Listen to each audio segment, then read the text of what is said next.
பிறந்து சிறந்த மொழிகளுக்கிடையே சிறந்தே பிறந்த தாய்மொழியாம் நம் தமிழ்மொழி.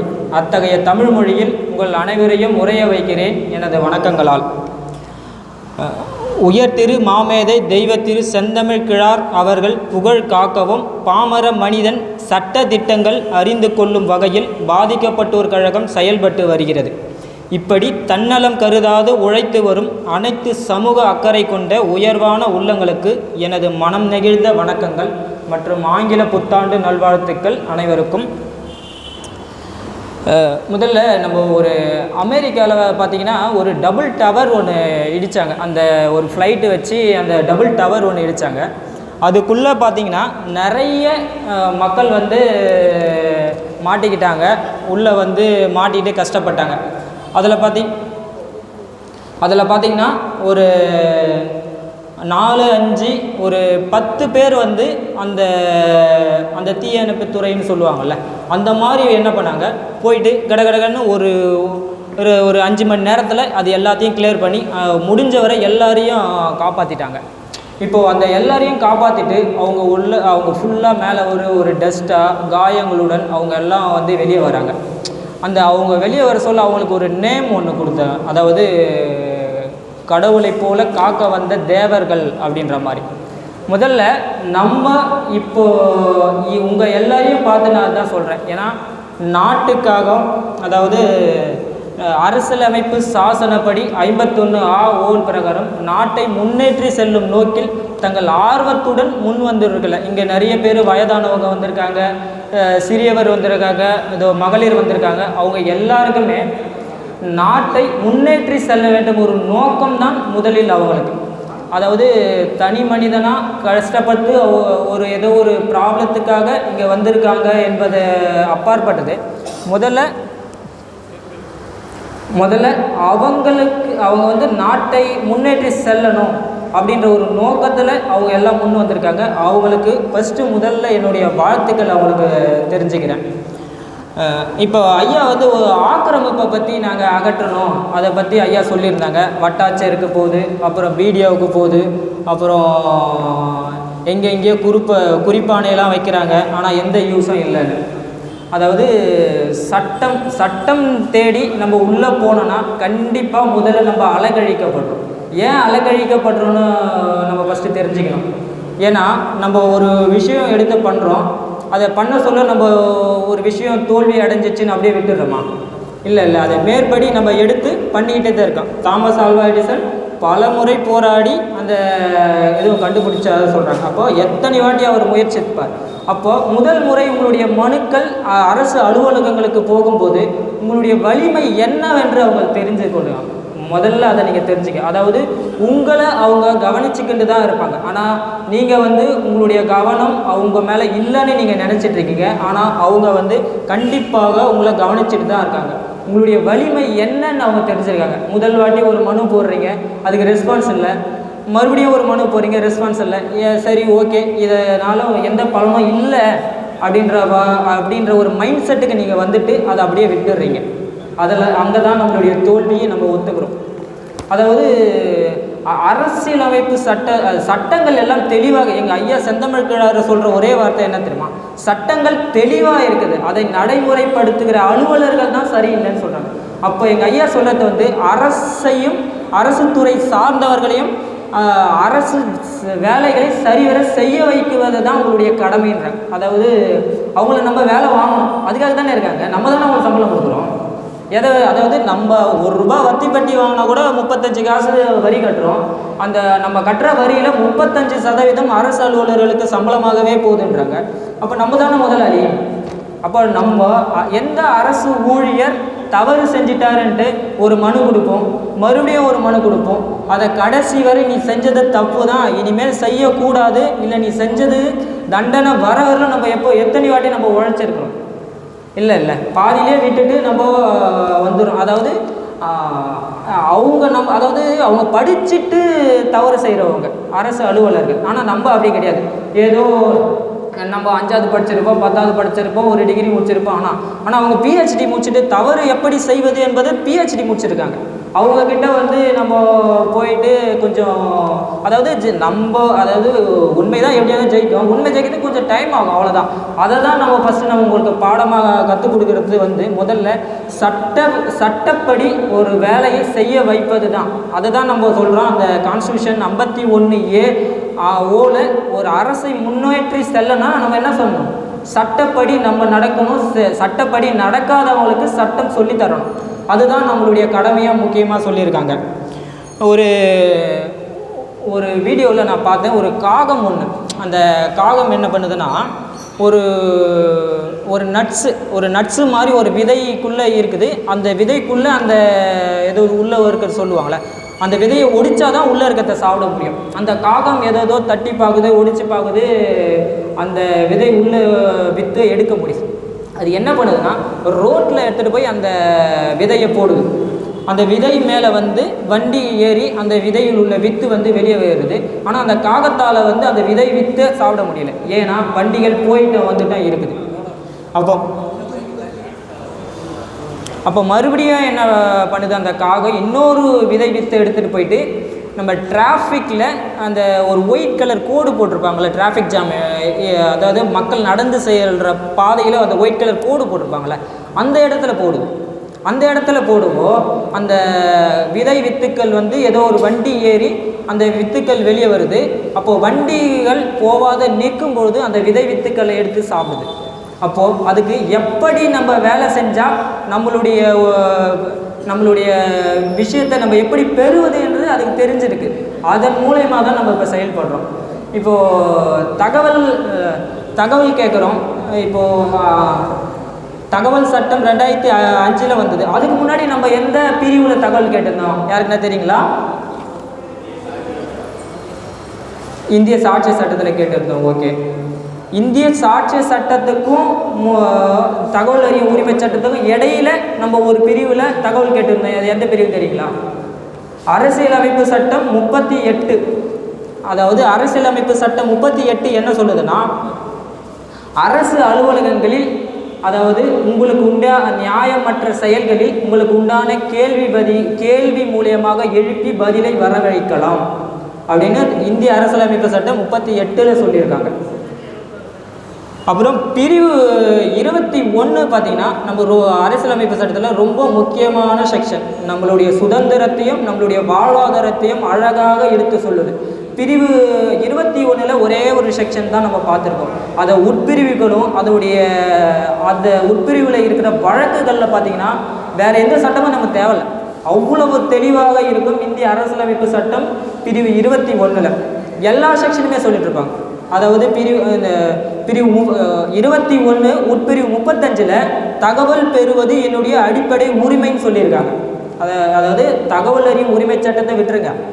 தகவல் அறியும் உரிமை சட்டத்தில் நம்ம மனு போடுறோம், மேல்முறையீடு போடுறோம், ஐயா சொன்ன மாரி தகவல் ஆணையம் போடுறோம். தகவல் ஆணையத்தில் தகவல் தரல ஒன்று. இப்போ ரெண்டாவதாக இன்னும், அதாவது இந்திய சாட்சிய சட்டத்தில் நம்ம தகவல் கேட்கலான்னு சொன்னாங்க. ஓகே, அதையும் இந்திய அரசியலமைப்பு சட்டத்திலையும் தகவல் எப்படி கேட்குறதுன்ட்டு இப்போ நான் சொல்கிறேன் பாருங்க. நானும் ஒரு தகவல் கேட்டேன். அதாவது இந்திய சாட்சிய சட்டத்தில் கேட்டேன். 74, 76 ஒரு தகவலை கேட்டேன். எனக்கு வந்து அவங்க என்ன பண்ணாங்க, தகவல் அறியும் உரிமை சட்டத்தில் எனக்கு தகவலை கொடுத்தாங்க. நான் உடனே பதில் மேல்முறையீடு போனேன். ஐயா அந்த பொது தகவல் அலுவலராக தகவல் தருபவராக இன்சார்ஜாக இருக்கார்ல, அவருக்கு சட்டமே தெரியல. சட்டம் தெரியாத அவர் எப்படி அரசு அலுவலர் ஆக்குறீங்க? நான் அழகாக தெளிவாக எல்லாம் படிக்கக்கூடிய விஷயமா இந்திய சாட்சிய சட்டம் பிரிவு 74, 76 கீழே எனக்கு தகவல்களை கொடுங்க அப்படின்னு கேட்டிருக்கேன். பிறகு சாட்சிய சட்டம் பிரிவு 57 வந்து எல்லா அலுவலகத்திலும் இயற்றப்பட்ட அனைத்து சட்டங்களும் அலுவலில் இருக்கும் அப்படின்னு சொல்லியிருக்காங்க. அப்போ இந்த அலுவலகத்தில் மட்டும் இந்த சட்டம் ஏன் இல்லாத போச்சு? இல்லை இந்த அரசு அலுவலருக்கு இந்த சட்டத்தை பற்றி தெரியலையா? தெரியாதவங்களுக்கு ஏன் இந்த பணியை கொடுத்தீங்க? அவரை வந்து நீங்கள் தகுதி பரிசோதனை பண்ணுங்கன்ட்டு ஒரு மனு போட்டேன். மறுபடியும் மேல்முறையீடு அலுவலர்கிட்டேருந்து மறுபடியும் ஒரு குறிப்பானை வருது. மறுபடியும் மேல்முறை அலுவலர்கிட்டேருந்து மறுபடியும் ஒரு மனு வருது. அவர் என்ன சொல்கிறாருன்னா, இந்த மாதிரி நீங்கள் அவர் தவறுதலாக தான் கொடுத்துருக்காரு, உங்களுக்கு என்ன தகவல் வேணுமோ அவர் 15 நாட்களுக்குள்ளே உங்களுக்கு தகவல் தரதா சொன்னாங்க. அதே மாதிரி நம்ம தகவலும் பெற்றுட்டோம். அதாவது நம்ம எதை நோக்கி பயணிக்கிறோமோ அந்த பாதையில் நம்ம கரெக்டாக போகணுன்றதுக்காக தான் நான் இந்த விஷயத்தை சொல்ல வந்தேன். இப்போ நம்ம அடுத்ததாக நுகர்வோர் பாதுகாப்பு சட்டத்தை பற்றி சொல்கிறேன். நுகர்வோர் பாதுகாப்பு சட்டம் 1986 ஏற்றினாங்க. அதில் வந்து நிறைய சில முரண்பாடுகள் சொல்ல முடியாது. கன்சியூமருக்கு நிறைய ஆக்டுகள் கொஞ்சம் கம்மியாக இருந்ததுனால 2019 அதை அமெண்ட்மெண்ட் பண்ணி ஆகஸ்ட் 9 நுகர்வோர் பாதுகாப்பு சட்டம் 2019 அமலுக்கு கொண்டு வராங்க. அதில் முதல்ல பார்த்திங்கன்னா 2020 நுகர்வோர் பாதுகாப்பு விதிகளை பற்றி நம்ம பார்த்துடலாம். ஏன்னா நுகர்வோர் பாதுகாப்பு சட்டத்தில் அதாவது ஒழுங்குமுறை விதிகள், நுகர்வோர் பாதுகாப்பு சட்ட விதிகள், நுகர்வோர் பாதுகாப்பு சட்டம், இதை மூணையும் மிக்ஸ் பண்ணி தான் நமக்கு இந்த வழக்கையே நடத்துகிறாங்க. இந்த விதிகளில் ஃபஸ்ட்டு என்ன சொல்கிறாங்கன்னா, அதாவது அதிகாரம் பெற்ற முகர்வர், அதாவது உங்களுக்கு பதில் வேற ஒரு தேர்ட் பார்ட்டி அந்த வழக்கை எடுத்து நடத்தலாம், வழக்கு பதிவு பண்ணலாம், வழக்கை நம்பர் ஆக்கலாம் அப்படின்ற முகவரை பற்றி சொல்கிறாங்க. அதாவது நீங்கள் இல்லாமல் உங்களுக்கு பதில் வேறொருத்தர் அந்த வழக்கு பதியலான்றதை பற்றி சொல்கிறாங்க. அதாவது பிரிவு 7 உட்பிரிவு 2 வந்து இந்த தொகைகளை பற்றி சொல்கிறாங்க. இப்போ ஒரு எக்ஸாம்பிள், நீங்கள் ஒரு சிவில் நீதிமன்றம் போனீங்கன்னு வச்சுங்க, நீங்கள் 1 லட்ச ரூபாய் நஷ்ட ஈடோ ஏதோ ஒரு பொருள் ஈடோ நீங்கள் கேட்குறீங்கன்னா அதுக்கு 3%, ஒரு 3000 ரூபாயிலேருந்து 3500 ரூபா வெளில உங்களுக்கு ஸ்டாம்ப் டியூட்டி கடை சொல்லுவாங்க. ஆனால் நுகர்வோர் பாதுகாப்பு சட்டத்தில் பார்த்தீங்கன்னா 5 லட்ச ரூபாய் வரல உங்களுக்கு 1 ரூபா கூட கிடையாது. மேக்சிமம் 1 கோடி ரூபாய் வரை உங்கள் மாவட்ட நுகர்வோர் ஆணையத்திலேயே நீங்கள் வந்து வழக்கு தொடரலாம். அந்த 1 கோடி ரூபாய் வரை நீங்கள் செலுத்த வேண்டிய தொகை எவ்வளோன்னு பார்த்தீங்கன்னா வெறும் 2000 ரூபாய் மட்டும்தான். அதாவது அதான் இந்த மாதிரி விஷயங்களை தான் அமெண்ட்மெண்ட் பண்ணி நுகர்வோர் பிரிவில் வந்து கொண்டு வந்திருக்காங்க.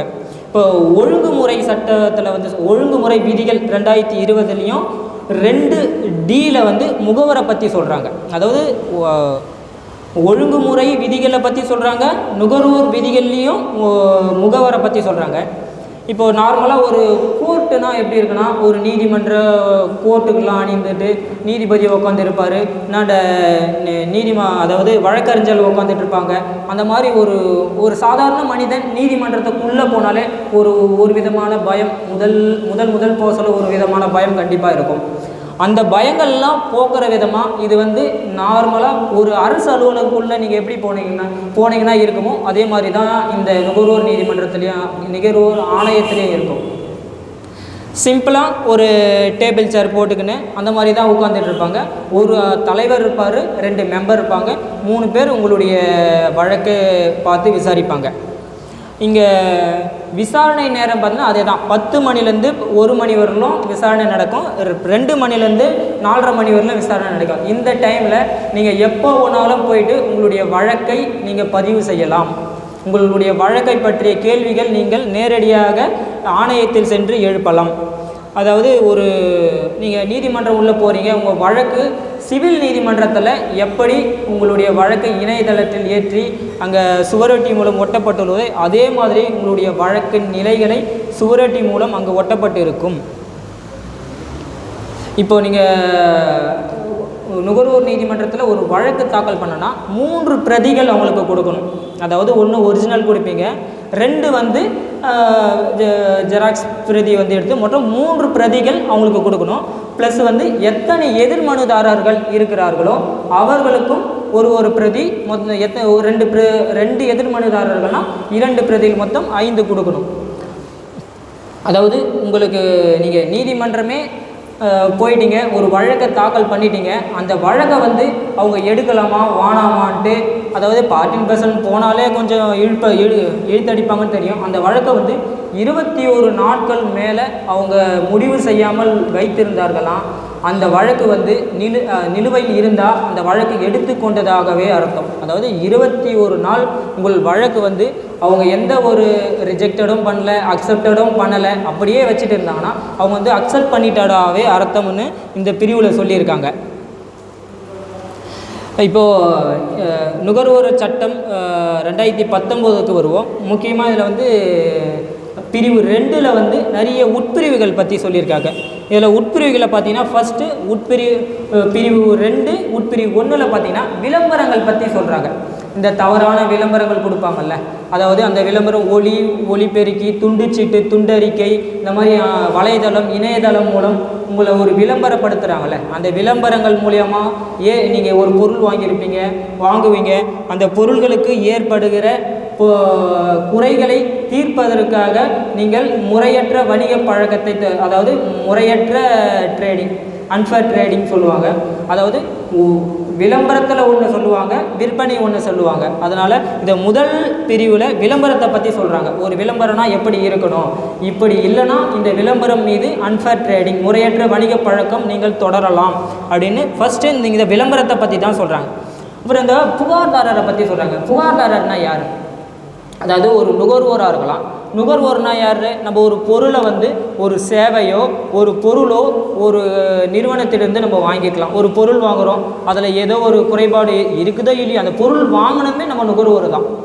ஒரு சேவை, அதாவது ஒரு பொருள், ஒரு ஃபேன் வாங்கியிருக்குன்னு வச்சுங்க, அந்த ஃபேனுக்கு வந்து ஒரு வாரண்டி பீரியட் இருக்கும். அது வந்து ஒரு சேவை பீரியட். ஒரு டாக்டர், லாயர்ஸ், அந்த மாதிரிலாம் ஒரு சேவை, அந்த சேவை குறைபாடுக்கும் நீங்கள் நுகர்வோராக வருவீங்கன்னு சொல்கிறாங்க.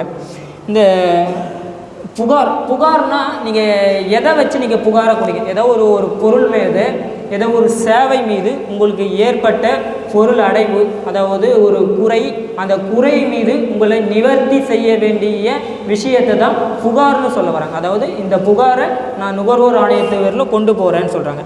இப்போ நுகர்வோர்னால் நீங்கள் எப்படி நுகர்வோர்? அதாவது ஒரு பொருள் நீங்கள் வாங்கிட்டீங்க, எக்ஸாம்பிள் ஒரு கார் வாங்குறீங்க. ஒரு கார் வாங்கி நீங்களே அதை சொந்த தொழில் பண்ணுறீங்க, அப்போ நீங்கள் வந்து நுகர்வோராக வருவீங்க. அதே ஒரு 10 கார் வரீங்க, 10 கார் வாங்கி 10 டிரைவர் வச்சு நீங்கள் அந்த காரை ஓட்டுறீங்கன்னா அப்போ நீங்கள் நுகர்வோர் கிடையாது, அது ஒரு வியாபாரம், நிறுவனம் ஆகிடும். இப்போ ஒரு சொந்த தொழில் பண்ணுறீங்க, ஒரு கார் வச்சு நீங்கள் ஓட்டிகிட்ருக்கீங்க. அந்த கார் வந்து வேற ஒருத்தர் எடுத்துகிட்டு போகிறார். உங்கள் வீட்டில் இருக்கிறவங்களோ, உங்களுக்கு தெரிஞ்சவங்களோ, உங்கள் நண்பரோ அந்த காரை எடுத்துகிட்டு போகிறாரு.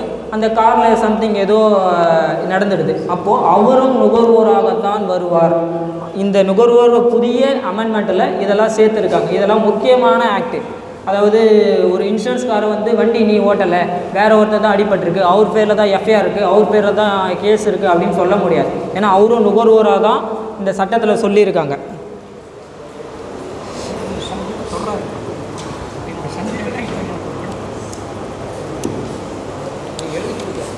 நுகர்வோருடைய உரிமைகள், அதாவது பிரிவு 9, அதாவது 2 உட்பிரிவு 9ல் என்ன சொன்னால் நுகர்வோருடைய உரிமைகள் பற்றி சொல்கிறாங்க. அதாவது உயிருக்கும் உடைமைக்கும் ஒரு ஊறு விளைக்கக்கூடிய ஒரு பொருள் விற்கிறாங்க, ஒரு தொழில் பண்ணுறாங்க, ஒரு நிறுவனம் நடத்துதுன்னா அந்த உயிருக்கும் உடைமைக்கும் அதை உங்களை காப்பாற்றி கொள்ளக்கூடிய உரிமை உங்களுக்கு இருக்குது, நுகர்வோராக உங்களுக்கு இருக்குது. அதாவது ஒரு நிறுவனம், ஒரு காற்று, இதை தண்ணீர் மாசுபடுற ஒரு நிறுவனம் இயங்கி கொண்டு இருக்குதுன்னு வச்சுங்க, அதில் வந்து உங்களுக்கு ஏற்படுகிற, அதாவது உங்களுக்கு சுவாச கோளாறோ ஏதோ உங்களுக்கு ஏற்படுதில்லை, அப்போ நீங்கள் ஒரு நுகர்வோரை அதை நீங்கள் காத்துக்கொள்கிற உரிமை இருக்குது. அதாவது நீங்கள் நுகர்வோர் என்பதை விட அந்த தீமையிலேருந்து உங்களை காத்துக்கொள்கிற உரிமை உங்களுக்கு இருக்கிறது. அப்புறம் ஒரு பொருள் இருக்குது, ஒரு பொருள் விற்கிறாங்க, எங்கேருந்து விற்றாலும் சரி, அந்த பொருளுக்கு அதனுடைய என்ன பொருள், எந்த தேதியில் அதை வந்து பேக்கெட் பண்ணியிருக்காங்க, அதனுடைய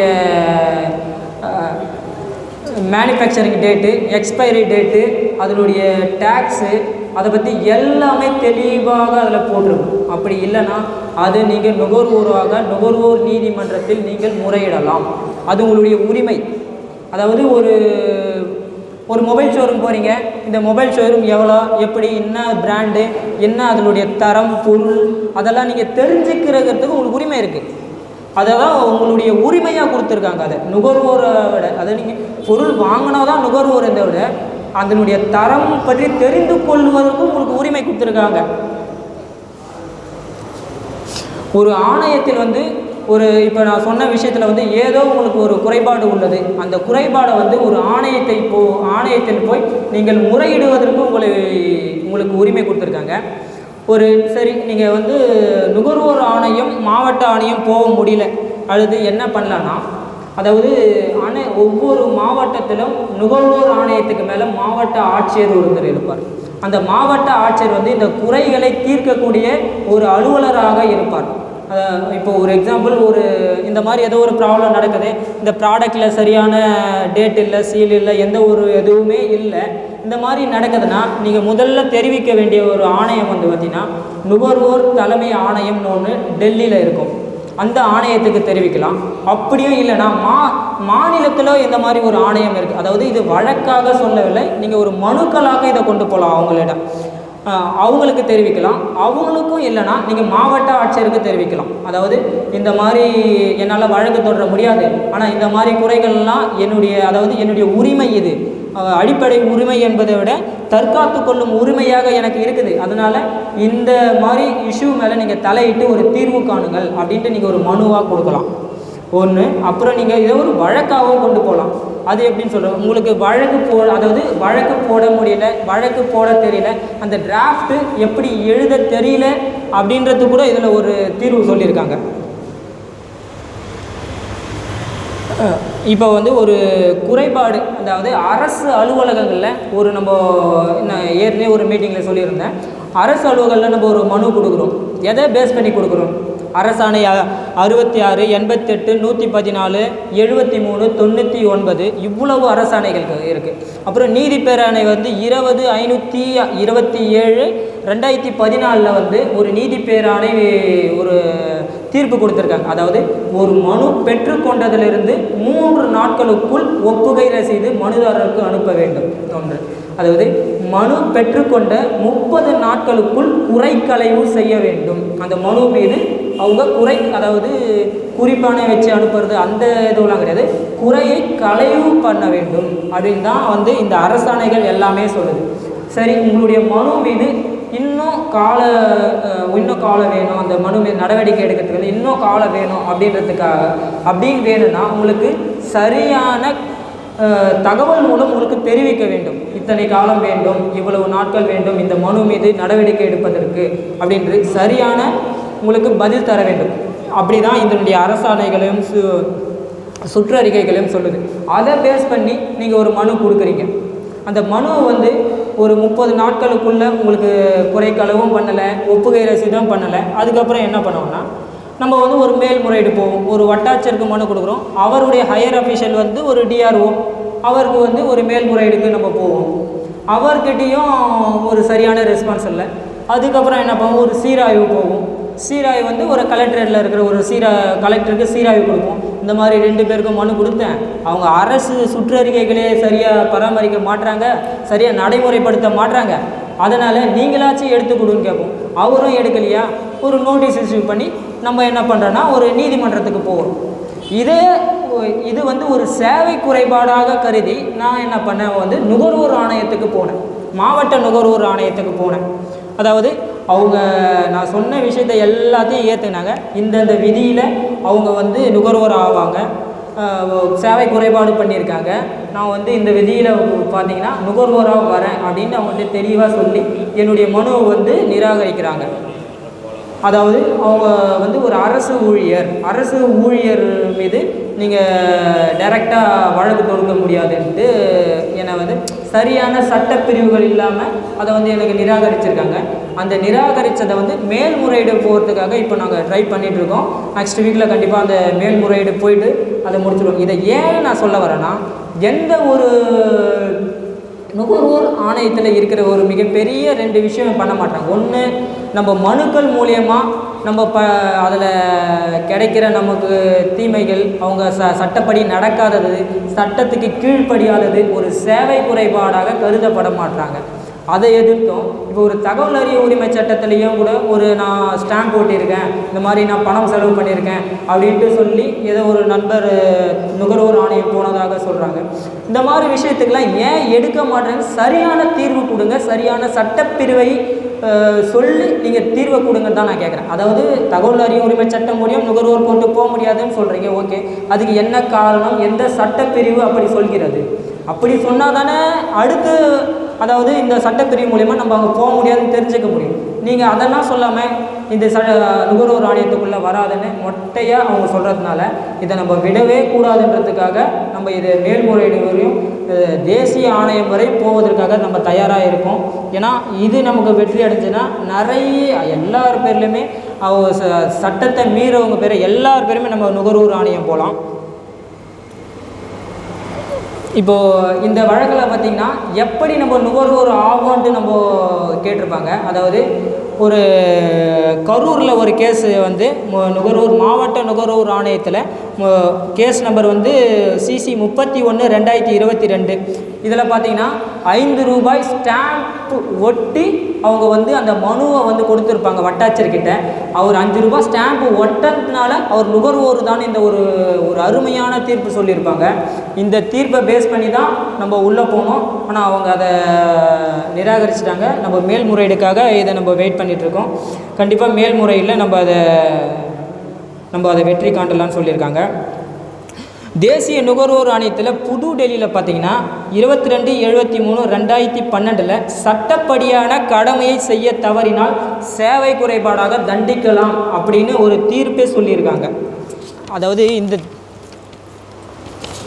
இந்த தீர்ப்பெல்லாம் பார்த்திங்கன்னா அதாவது ஒரு சில இடத்துல வந்து எந்த தீர்ப்புமே மதிக்கிறது கிடையாது. இல்லை அது உண்மை தான். ஏன்னா நாங்களும் போயிட்டு இந்த மாதிரி ஜட்ஜ்மெண்ட்டை வச்சுலாம் எங்களுடைய கேஸுக்கெல்லாம் நீங்கள் தீர்ப்பு சொல்லக்கூடாதுன்னு கேட்போம். ஏன்னா உங்களுக்கும் பக்கத்து வீட்டுக்காருக்கும் ஒரு சண்டை இருக்கும். அது ஒரு தீர்ப்பு கொடுத்துருப்பாங்க. அந்த தீர்ப்பு எப்படி எனக்கு பொருந்தும்? அதெல்லாம் வந்து நாங்கள் சில நீதிமன்றத்தெல்லாம் ஒத்துக்கவும் மாட்டோம். எனக்கு என்ன தீர்ப்போ அதை கொடு. மற்றவங்களுடைய தீர்ப்பு, அதாவது நீ தீர்ப்பை வச்சு நீ எனக்கு தீர்ப்பு சொல்கிறேன்னா கான்ஸ்டியூஷன் 142ல் அது அமெண்ட்மெண்ட் ஆகியிருந்தால் மட்டும்தான் அதை பண்ணணும்னு சொல்லி கேட்போம். அதாவது எக்ஸாம்பிள் இந்த லலிதா குமாரி யூபியில் வந்து அந்த மாதிரி ஒரு தீர்ப்பு கொடுத்தாங்க. அது வந்து அமெண்ட்மெண்ட் பண்ணி எல்லாருக்கும் சுற்றறிக்கை அனுப்பிச்சாங்க. அப்போ அதை பேஸ் பண்ணி நீங்கள் தீர்ப்பு கொடுக்கலாம். இந்த DK பாஸு அந்த மாதிரி அந்த எப்படி ஒருத்தரை கைது பண்ணணும் அப்படின்ற மாதிரி அதில் வந்து அமெண்ட்மெண்ட் பண்ணி அதை தீர்ப்பு கொடுத்துருப்பாங்க. அப்போ வந்து அமெண்ட்மெண்ட் பண்ணதை வந்து நம்ம ஏற்றுக்கலாம். ஆனால் அமெண்ட்மெண்ட் பண்ணாத நம்ம ஏற்றுக்க முடியாதுன்ட்டு நாங்கள் நிறைய கோர்ட்டில் அதை நாங்கள் சொல்லிட்டு தான் வரோம். அதே போல் பார்த்திங்கன்னா ஒரு தவறான விளம்பரம், அதாவது இப்போ நான் ஏற்கனவே சொல்லியிருப்பேன், ஒரு குக்கர் வாங்கினா ஒரு மிக்ஸி இலவசம்னுவாங்க. ஆனால் ரெண்டுத்துக்கும் சேர்த்து தான் அந்த இடத்துல பார்த்திங்கன்னா விலை வச்சுருப்பாங்க. இது வந்து ஒரு தவறான விளம்பரத்துக்குள்ளே வரும். அப்படிலாம் வந்து சொல்லக்கூடாது. அப்படிலாம் வந்து நுகர்வோரை ஏமாற்றக்கூடாது. அவங்களுக்கு கண்ணுக்கு புலனாகாத விஷயங்களை டேர்ம்ஸ் அண்ட் கண்டிஷனாலாம் வைக்கக்கூடாது. அது வந்து அவங்களுடைய விழிப்புணர்வு, அவங்களுடைய உரிமை. நீங்கள் வெளிப்படைத்தன்மையாக தான் ஒரு வியாபாரமோ ஒரு நிறுவனமும் இயங்கணும் அப்படின்ட்டு அந்த தவறான விளம்பரத்துக்கு சொல்லியிருப்பாங்க. நேர்மையற்ற ஒப்பந்தம், அதாவது ஒரு எக்ஸாம்பிள் பார்த்திங்கன்னா ஒரு சொத்து இருக்கும். உங்கள் 2 பேருக்குள்ள ஒரு உடன்படிக்கை, அதாவது பதிவு சட்டம் என்பதே ஒரு உடன்படிக்கை தான். அந்த உடன்படிக்கையின்படி நீங்கள் ஒரு சொத்தை வாங்கியிருப்பீங்க, விற்றுருப்பீங்க. அதன்படி விற்றவரோ வாங்கினவரோ நடந்துக்க மாட்டாங்க. அதன் பேரில் கூட நீங்கள் இந்த நேர்மையற்ற ஒப்பந்தம் கீழே நுகர்வோர் நீதிமன்றத்தில் வழக்கு தொடரலாம். நேர்மையற்ற வணிக பழக்கம், அதாவது இப்போது ஒரு எக்ஸாம்பிள் வந்து ஒரு தக்காளி விலை ஒரு 4 நாள் கழிச்சு ஏற போகுதுன்னா இன்றைக்கி எல்லாத்தையும் ஸ்டோர் பண்ணுறாங்க. அதெல்லாம் நம்மளுடைய உரிமை, விழிப்புணர்வு உரிமை. அப்படிலாம் இருக்கக்கூடாதுன்றதுக்காக நம்மளுடைய உரிமையாகவே சொல்லியிருக்காங்க. இதெல்லாம் வந்து நேர்மையற்ற வணிக பழக்கம் மூலயமா நம்ம அவங்க மீது வழக்கு தொடுக்கலாம், அந்த மாதிரி சொல்லியிருப்பாங்க. அடுத்ததாக பார்த்திங்கன்னா ஒரு புகாரை வந்து நம்ம எப்படி மாவட்ட ஆணையத்துக்கு எடுத்துகிட்டு போகணும். அதாவது நுகர்வோர் பாதுகாப்பு சட்டம் பிரிவு 35 கீழே தான் நம்ம ஒரு புகாரை வந்து மாவட்ட ஆணையத்தில் கொடுக்குறோம். அந்த 35 வந்து நமக்கு ஏற்பட்ட புகாரோ ஒரு குறையோ இல்லை நஷ்டஈடோ கேட்டு இந்த 35வது பிரிவின் கீழே தான் நம்ம வந்து அவங்களுக்கு ஒரு புகாரை கொடுக்குறோம். அந்த புகார் வந்து அதை நான் ஏற்கனவே சொன்ன மாதிரி பிரிவு 36 வந்து நம்ம கொடுத்த புகார் 21 நாட்களுக்குள் அவங்க வந்து ஒரு டிசிஷன் எடுக்கணும். அப்படி டிசிஷன் எடுக்கலனா நீங்கள் கொடுத்த புகார் அவங்க ஏற்றுக்கொண்டதாகவே அர்த்தம். அவங்க அதை ஏற்றுக்கொண்டு கண்டிப்பாக எண் கொடுக்க வேண்டும் என்று தான் நீங்கள் கேட்கணும். இந்த சட்டப்பிரிவை முன்னிறுத்தி, அதாவது 21 நாளுக்குள்ளே ஒரு டிசிஷன் எடுத்துடணும்.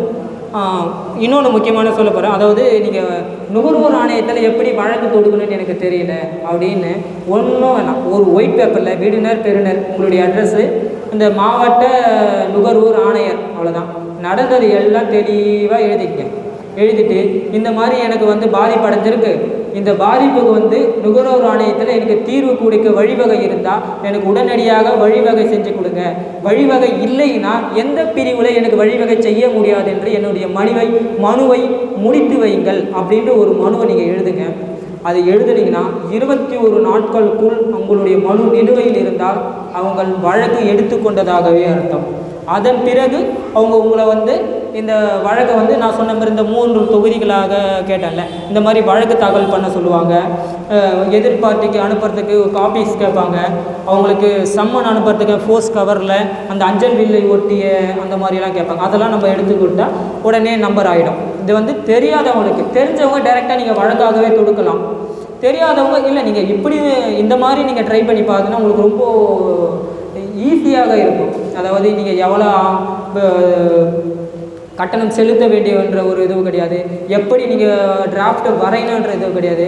நான் பாதிக்கப்பட்டிருக்கேன், எனக்கு வந்து தீர்வு கொடுங்க, எனக்கு வந்து சட்டம் தெரியாது, ஆனால் எனக்கு வந்து இந்த உரிமை இருக்குது, இந்த இழப்பீடை பெறுவதற்கும் என்னுடைய புகாரை நிவர்த்தி செய்வதற்கும் எனக்கு உரிமை இருக்கிறது, அந்த உரிமை எனக்கு கொடுங்கள் என்று நம்ம கேட்கலாம்.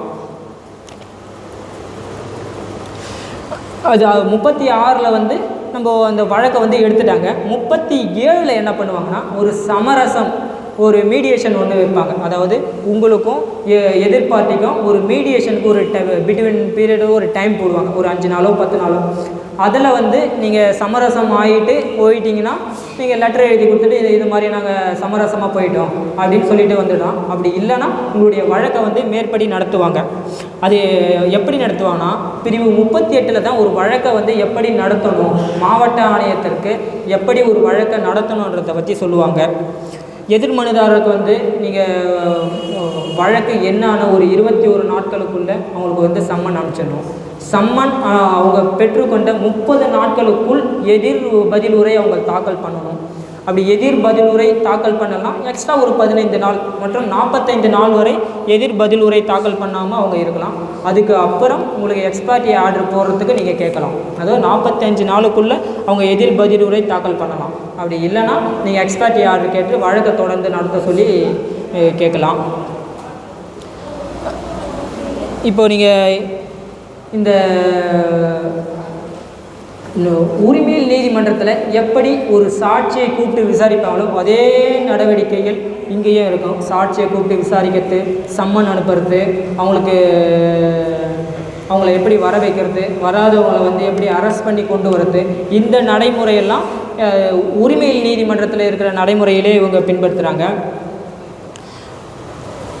அப்புறம் இந்திய தண்டனை சட்டம் வந்து 193 மற்றும் 228 வந்து இவங்க பயன்படுத்துகிறாங்க. அதாவது 193 பொய்யான தகவல் கொடுக்கறது, அதாவது அரசு அலுவலரை அல்லது நீதிபதியை தவறாக நடத்துவது, அவர்கள் மதிக்காமல் நம்ம நடத்துகிறோம்ல, மதிக்காமல் அவங்க பேச்சை கேட்காமல் எதிர்த்து பேசுகிறதுக்கு உண்டான தண்டனை IPC 228 சொல்லியிருக்காங்களே, அதை வந்து அந்த நேரத்தில் அந்த மாதிரி ஏற்படுமாயின் அவர்கள் குற்றவியல் நடுவராக இருந்து இந்திய தண்டனை சட்டம் பிரகாரம் உங்களை தண்டிக்கலாம்னு சொல்லியிருக்காங்க.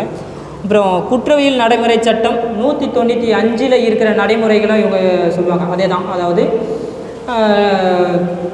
நீங்கள் அதான் கீழ்ப்படியில் அவங்களுடைய சொல்லுக்கு கீழ்ப்படியில் தவறுதலாக நடத்துகிறீங்க, அவங்கள மரியாதை குறைவாக நடத்துகிறீங்க அப்படின்னா இந்த பிரிவில் வந்து சொன்ன இந்திய தண்டனை சட்டம் 172லேருந்து 188 வரை உள்ள பிரிவுகள் மூலிமா அவங்க மேற்கொள்ளலாம்னு சொல்லியிருக்காங்க.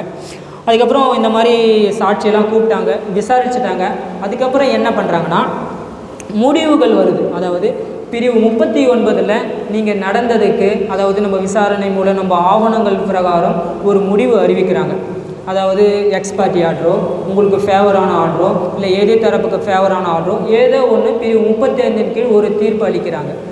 அந்த தீர்ப்பை எதிர்த்து உங்களுக்கு ஏதோ முரண்பாடுகள் இருக்குது அப்படின்னா 30 நாட்களுக்குள்ள பிரிவு 40 கீழே நீங்கள் சீராய்வு அதே நீதிமன்றத்தில் போகலாம். அப்படி இல்லையா பிரிவு 41 கீழே மேல்முறையீடு நீங்கள் போகலாம் அதே நுகர்வோர் ஆணையத்தில். அது மேல்முறையீடு போக சொல்ல பார்த்தீங்கன்னா, இப்போ உங்களுக்கு எக்ஸாம்பிள் வந்து 1 லட்ச ரூபா பெனால்ட்டி போட்டிருக்காங்கன்னா நீங்கள் மேல்முறையீடு போக சொல்ல நீங்கள் 50,000 ரூபாய் பாதி அமௌண்ட்டை நீங்கள் மாநில ஆணையத்தில் நீங்கள் பே பண்ணிவிட்டு தான் நீங்கள் அடுத்ததாக அந்த வழக்கை தொடர முடியும். அதாவது யாருக்கு எதிராக தீர்ப்பு வழங்கப்பட்டுள்ளதோ அவங்களுக்கு எதிராக பெனால்ட்டி போடப்பட்டிருந்தால் அதில் பாதி அளவு நம்ம அங்கே கட்டிட்டு தான் அந்த வழக்கை தொடர முடியும். அப்படி அதை இல்லை நீங்கள் எக்ஸ்பர்ட்டி ஆகிருக்கு, இல்லை நீங்கள் எனக்கு எதிராக தீர்ப்பு கொடுத்துருக்கு அப்படின்னா நீங்கள் டைரெக்டாகவே 41 கீழே நீங்கள் இந்த வழக்கை தொடரலாம். அப்புறம் முக்கியமாக இந்திய அரசியலமைப்பு சட்டத்தை பற்றி ஒரு சின்ன இது சொல்லிட்டு இருந்தேன். அதாவது பிரிவு 21 நம்மளுடைய அடிப்படை உரிமைகள் பயங்கரமாக சொல்லப்பட்டிருக்குது. அடிப்படை உரிமை சட்டம் என்பது முதல்ல அறம்க்கு அப்புறமா தான் சட்டம். சட்டப்பிரிவுகள் என்ன வேணாலும் சொல்லலாம், ஆனால் அறம் என்ன சொல்லுது? நம்மளுடைய மனசாட்சிக்கு என்ன இருக்குதோ அதான் அறம் தான் சட்டம், சட்டம் தான் அறம். அப்படி தான் நம்ம பயணிச்சிருக்கோம். ஏன்னா நம்ம இந்தியாவில் சரி, நம்ம தமிழ்நாட்டில் எண்ணற்ற சட்டங்கள் இருக்குது. ஒரு சட்டத்தில் இது தப்புன்னா இன்னொரு சட்டத்தில் ஏதோ ஒரு விதத்தில் அதுக்கு ஆப்போசிட்டாக இருக்க வாய்ப்பு இருக்குது. அதனால் அறம் தான் சட்டம், அறத்தை நோக்கி தான் பயணிக்கிறோம். உங்களுக்கு வந்து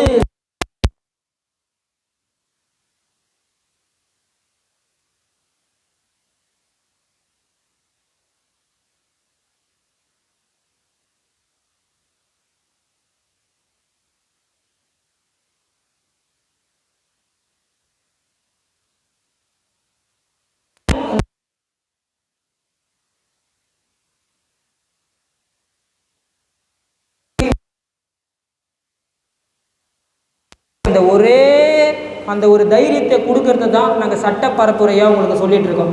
ஏதோ ஒரு வகையில் நீதிமன்றத்துக்குள்ளே நீங்கள் கால் எடுத்து வச்சிட்டிங்கன்னா கண்டிப்பாக அதனுடைய அங்கே நடக்கிற நடைமுறைகள் மூலயமா உங்களுக்கு ஒரு தைரியமோ அடுத்தடுத்து செய்கிற விஷயங்களுக்கும் உங்களுக்கு அதாவது சரியாக நீங்கள் கொண்டு போகலாம். அதை நீங்கள் எங்கே போனாலும் சரி, அரசு அலுவலகத்தில் போயிட்டு மனு பிடிக்கிறீங்க, ரெஸ்பான்ஸ் இல்லைனா கடைசி விஷயங்கள் எல்லாம் நம்ம அடிப்படை உரிமையே நம்ம அவங்கக்கிட்ட கேட்கலை, இது வரணும் இனிமேல் கேட்கணும், அதை தான் உங்களை தயார்படுத்துகிறாங்க. இப்போ நாங்கள் சொல்லிக் கொடுக்குற ஒரு 4-5 சட்டத்தால் நீங்கள் எல்லாத்தையும் பண்ணிட முடியும்னு சொல்ல, ஆனால் முதல் படி எடுத்து வைங்க. ஆனால் அதுக்கப்புறமா தான் நீங்கள் எல்லாத்தையும் நீங்கள் தெரிஞ்சிக்க முடியும். தான் எங்களுக்கு தெரிஞ்ச செந்தமிழ் கிழார் ஐயா வழியில் நாங்கள் பயணித்த எங்களுக்கு செந்தமிழ் கிழார் ஐயா ஒரு கொள்கையாக கொண்டிருந்த விஷயத்தை உங்களுக்கு வந்து எடுத்து சொல்கிறோம். முதல் அடி எடுத்து வைங்க. உங்களுடைய தோல்விகள் வந்தாலும் ஒரு நாள் வெற்றிக்காக உங்கள் தோல்வி ஓடோடி போகும். அதுக்காக உங்களுடைய வெற்றி பாதையை தேடுவதற்காக முதல் படியை எடுத்து வைங்க. இதில் உங்களுக்கு ஏதாவது டவுட் இருந்தால் எழுதி வச்சுங்க. நான் பின்னாடி கண்டிப்பாக அதனுடைய உங்கள் டவுட்டில் நான் கிளியர் பண்ணுறேன். இந்த சட்ட பயிற்சி வகுப்பறையை இங்கே தயார்படுத்தி இந்த இனிய புத்தாண்டு நல்நாளில் எல்லாம் வீட்டில் உட்காந்துட்டு இருக்கோம், எல்லாம் ஹாப்பியாக இருக்க வேண்டிய நினைவில் அதை விட இந்த வருட தொடக்கத்தில் நம்ம ஒரு நல்ல விஷயத்தில் கால் எடுத்து வச்சுருக்கோம். இந்த வருடம் முழுக்கவும் சட்டத்தாலும் நம்ம பின்னாடி வரவங்களுக்கு தலைமுறைக்கும் சட்ட பரப்புரை, சட்டத்தால் நம்ம செய்கிற நலன்களுக்கும் நமக்கு பின்னாடி இருக்கிறவங்க பயனடைய வாழ்த்துக்கிறேன். நன்றி, வணக்கம்.